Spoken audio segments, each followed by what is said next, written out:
X and Y come from like an ordered pair, and how do we get the R value? R equals x squared plus y squared squared root. Right. Pythagorean theorem, thank you. X squared plus y squared equals R squared.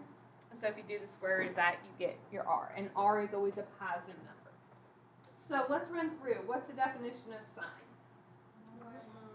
Cosine. Tangent. Y over x. Okay. What if I said secant? That's reciprocal cosine. If I said cotangent, Y over y. cosecant. R over y. Okay, good. So the first thing, your book lists this as like something new, but we've kind of been using it the whole time.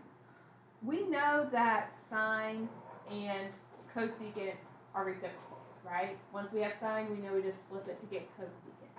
So we're just finally stating that. So sine is the same. It works in reverse as well. Whoops. If you have cosecant, you can do the reciprocal and get sine, or vice versa.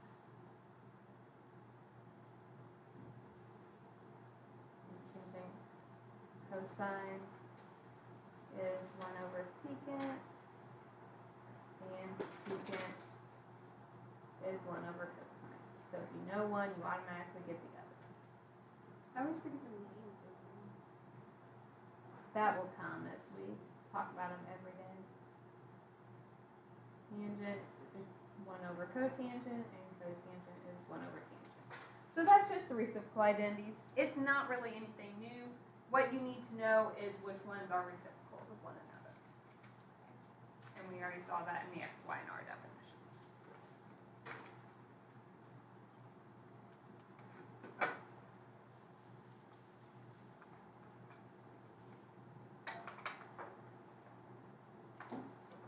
You got a bird stuck in your wall. Huh? You got a bird stuck in your wall. Tables are very spooky.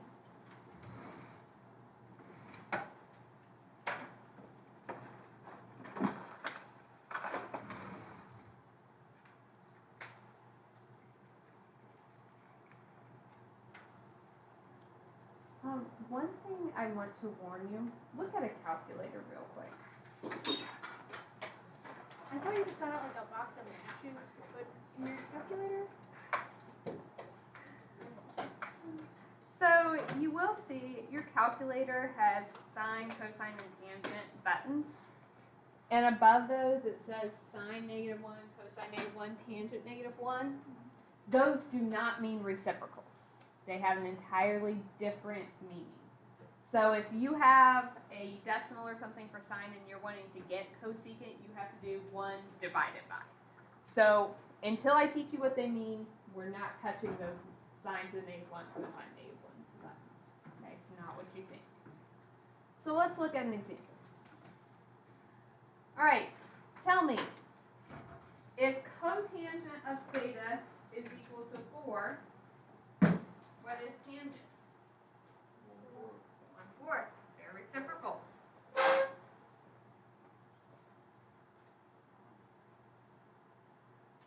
If cosine is -2 over the square root of 20, which is very poor notation, we would never leave that as our final answer anyway.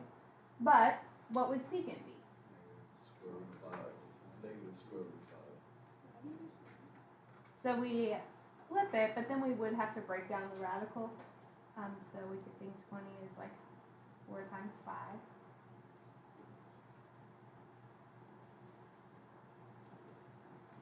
Okay, negative radical. So if at all possible, we want to leave our answers with radicals. So if I give you radicals to start with, keep it, but we do want them to be in lowest terms and no radicals in the So denominator. on that one, is it already a fraction? We would just flip it. Mm-hmm.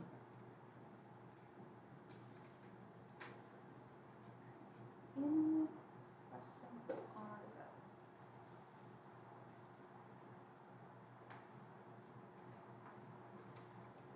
So the next thing I want to talk about is the signs of our values. So we've already seen some examples where we had negatives, depending on if x and y were positive or negative, right? So let's think for a second.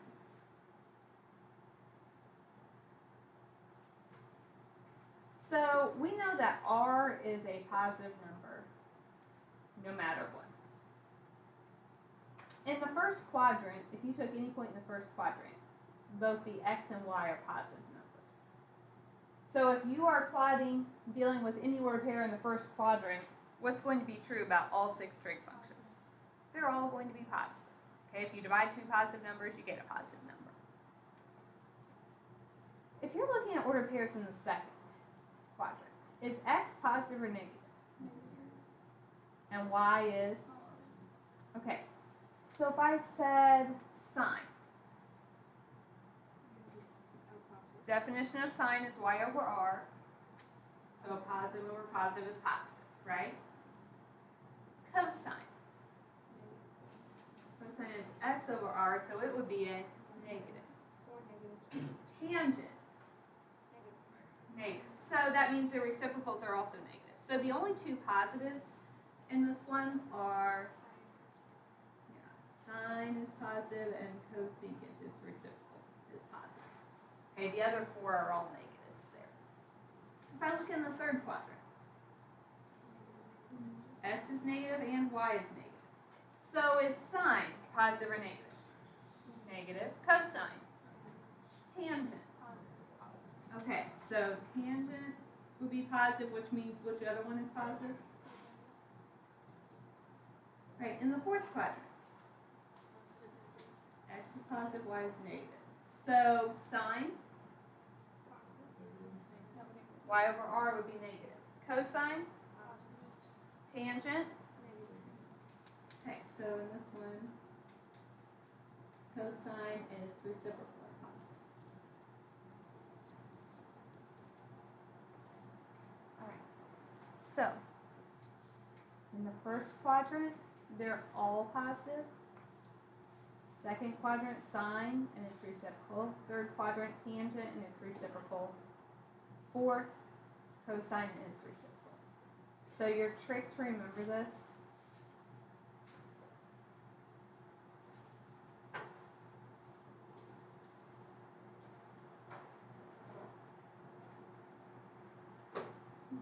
all students take calculus. Quadrant 1, they're all positive.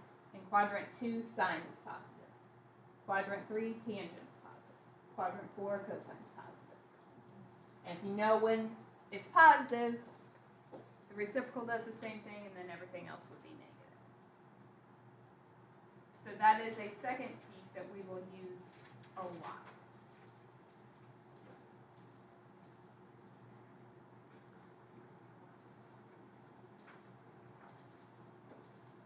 Any questions about how we figured out if things were positive or negative there?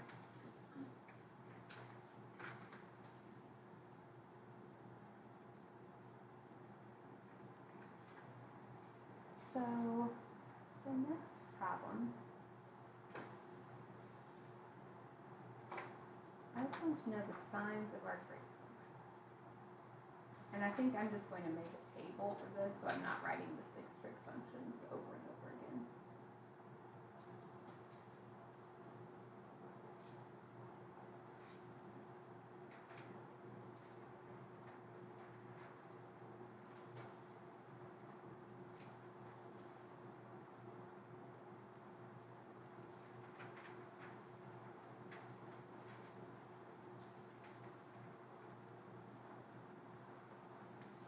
Okay, so my answer on these will just be positive or negative.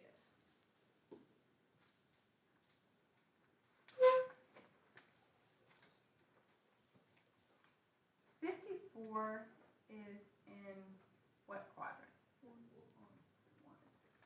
What do we know about quadrant 1? All positive. All positive.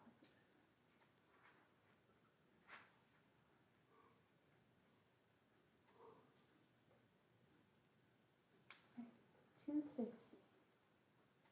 So 0, 90, 180, 270. So 260 is in quadrant we think all students take calculus. In quadrant 3, t is tangent is positive, so cotangent is as well. That means the other 4 are negatives.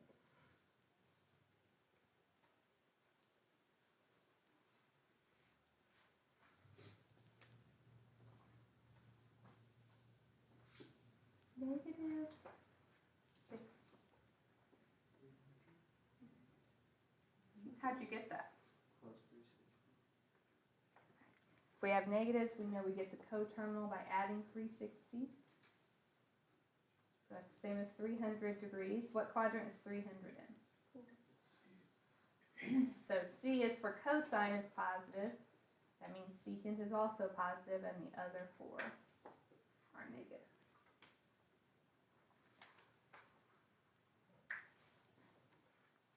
Questions?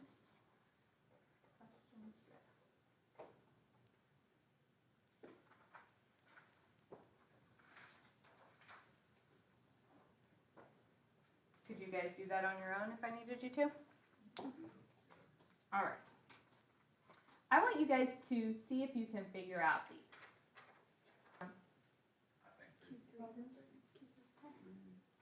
So if we think about our all students take calculus, in which 2 quadrants is tangent positive?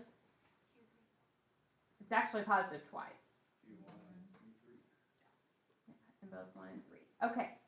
Cosecant, that's the reciprocal of sine. So we know sine is positive in 1 and 2, so sine is negative in 3 and 4. So the only one that worked for both was quadrant 3. Does that make sense? All right, B. Sine is greater than 0. So sine is positive. When is sine positive? Apparently I switched between numbers and Roman numerals. Kind of odd on the same question. Yeah, but, yeah. you They're know. different. They're different parts. Cosecant is a reciprocal of sine. So when is it positive? Q1 and Q2. Same thing. So this one had 2 possible answers. I thought you were gonna do shift factor numbers. Funsies. Something for consistency. All right. The second piece I want to talk about today is the ranges. What are possible values? Can sine and cosine be equal to any number in the world? Or are we limited? We know that any of these can be positive or negative, right? We've seen that. But are there other limitations? So sine and cosine are actually very similar. So if we think about sine,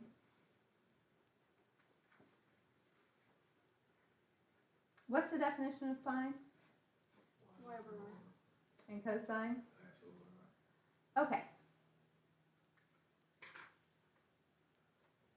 If you have a triangle, what side does R represent? The hypotenuse. What do you know about the hypotenuse? It's the longest. Okay, so if you take something and divide it by a bigger number, what are you getting? Something bigger or smaller than 1? Smaller than 1. Would everybody agree with that? Okay, haven't we seen a case though where y and r could be equal? Think about like when we did these points. So y and r could be the same thing if it lies on a quadrant, or if it's a triangle, r is bigger. And we know we can get positives or negatives depending on which quadrant we're in, right?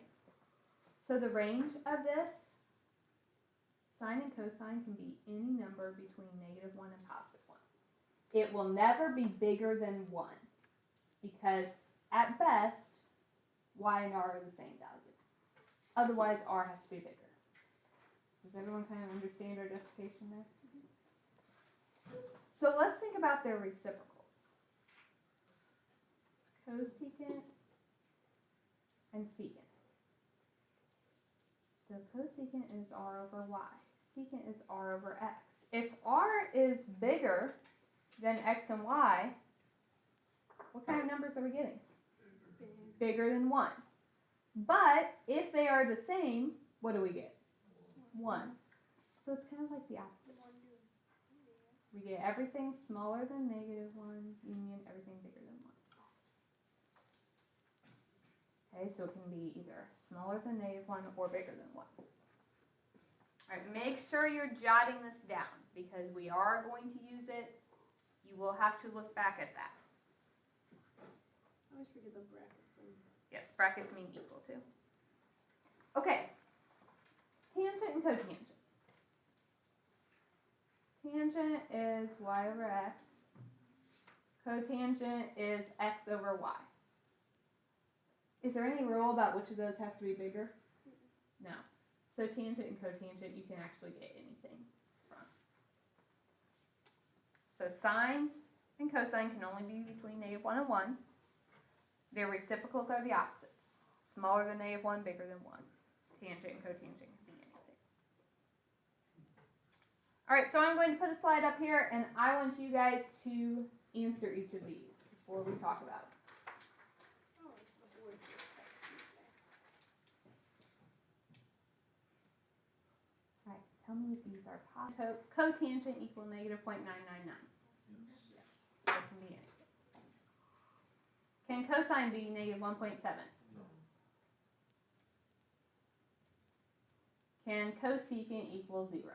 No. Alright. Any questions with those? Is there a little trick to the graph too? Hmm. Is there like another little trick to that with graph? We will eventually get to those. Not quite. Mm-hmm. Tangent and cotangent equal 0? Yes. If like you are on one of these quadrants, so like here, cotangent would be 0. Alright. Let's look at this one. Our angle is in quadrant 3, and tangent is equal to 8 over 5. Give me the other trig functions. So, what's the easiest one to get right now? Cotangent. Tangent.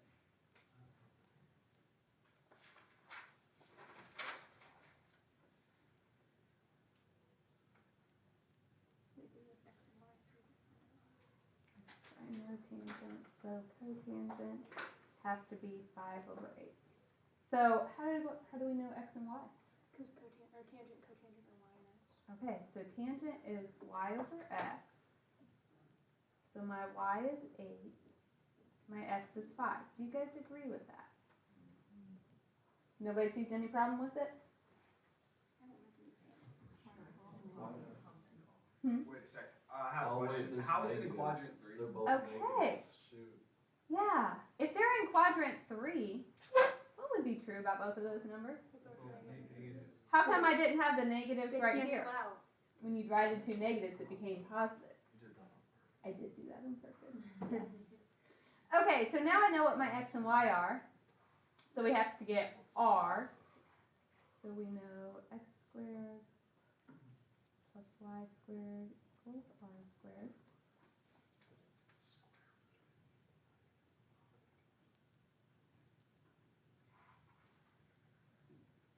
Alright, 89. Do any perfect squares go into that? No. Okay, so what's sine then? It'd be -5. Negative 5 square Oh, root of sorry, 89 over -8, 89. that's why I Oh, read yeah, that you have them wrong. flipped on the board.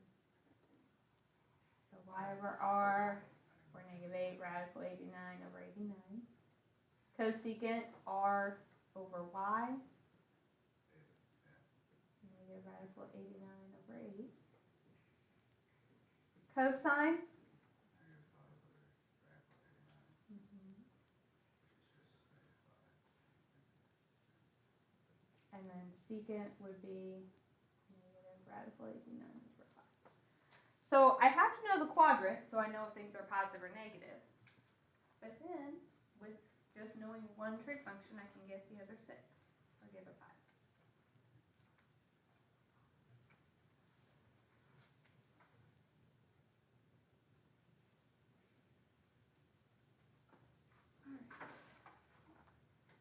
Alright.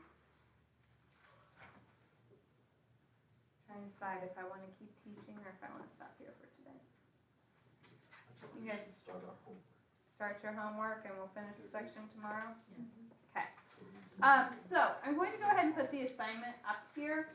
It is a little bit longer, but I am very close to being done with the section, so we will have some time to work on it tomorrow as well. It'll probably take me 10 minutes, So it's maybe, two to parts finish homework. up the homework or the sections. I'm going to go ahead and give you the whole assignment, just to make things easy. So write that down. I'm also going to hand back the papers you did yesterday.